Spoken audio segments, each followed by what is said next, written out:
تز کشتم به وی حالی تو چوی نگوتی خاطر من دل خدا بوته تا او کر پرچه و قطر چاوین من لریات ما حسر بون وکی خناف تا دنیا لمن کر تاری تو بوی آگر و تاف آخو داخل سروی دلی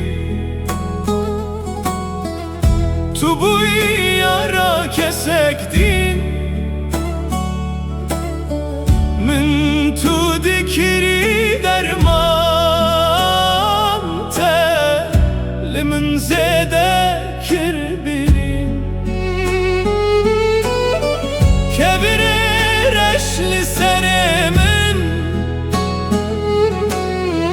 خیال مبون خولی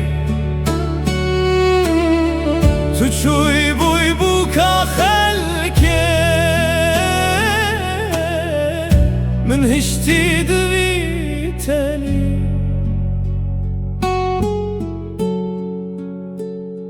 Biz seninle aynı toprağın farklı rüzgarlarıydık.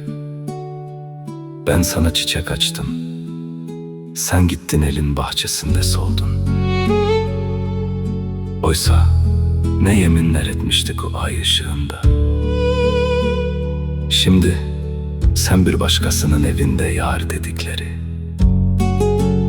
Bense bu sevdanın içinde darmadağın, bir ömür mülteci. Kavuşmak mahşere kaldı be gülüm. Sana mutluluk, bana ise bitmek bilmeyen bu sancı kaldı. آخو داخل سروی دلی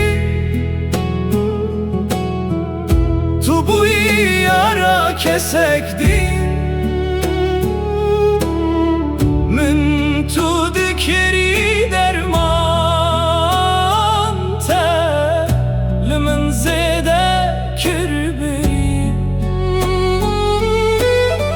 کبر رشل سرمن خیال مبون خولی تو چوی بوی بو کا خلکه من هشتی دوی تلی